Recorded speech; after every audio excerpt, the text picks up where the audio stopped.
صفحہ نمبر 40 یعنی 40، اور یہ ہمارا بیان چل رہا ہے سجدہ سہو یعنی سجدہ تلاوت کا بیان۔ اس کے 2 وی لاگ ہم کر چکے ہیں، انشاءاللہ یہ تیسرا وی لاگ ہے، اس میں باقی نکات بیان کیے جائیں گے۔ اعوذ باللہ السمیع العلیم من الشیطان الرجیم، بسم اللہ الرحمن الرحیم۔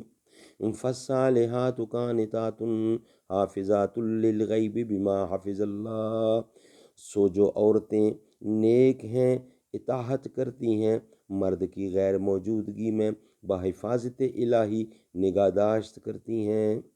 اسی ارشاد خداوندی کے مفہوم کی وضاحت اور اس پر عمل کرنے کا طریقہ جاننے کے لیے اس کتاب موسوم بہشتی زیور، جس میں مسلمان لڑکیوں اور عورتوں سے متعلق زندگی کی تمام اہم اور ضروری مسائل کا بیان اور ہدایات درج ہیں۔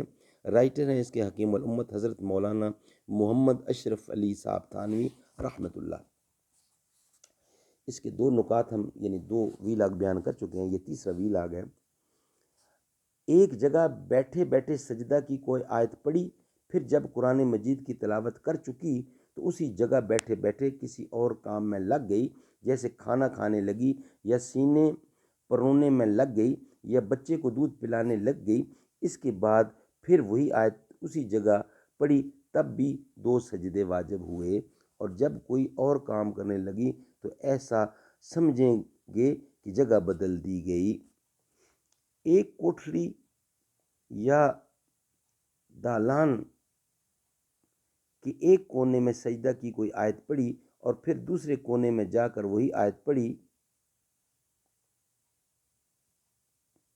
تب بھی ایک سجدہ ہی کافی ہے، چاہے جتنی دفعہ پڑھے۔ البتہ اگر دوسرے کام میں لگ جانے کے بعد وہی آیت پڑھے گی تو دوسرا سجدہ کرنا پڑے گا۔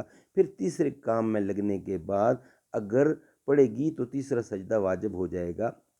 اگر بڑا گھر ہو تو دوسرے کونے میں جا کر دہرانے سے دوسرا سجدہ واجب ہوگا اور تیسرے کونے پر تیسرا سجدہ۔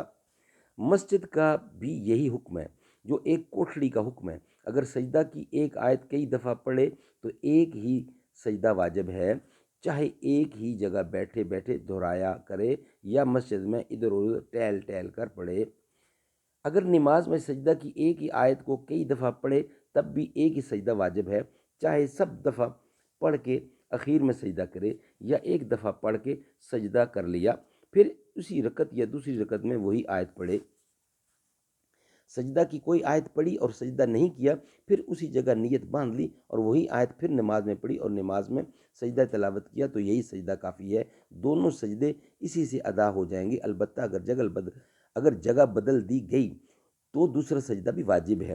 اگر سجدہ کی آیت پڑھ کے سجدہ کر لیا، تب اسی جگہ نماز کی نیت باندھ لی اور وہی آیت نماز میں دہرائی تو اب نماز میں پھر سجدہ کرے۔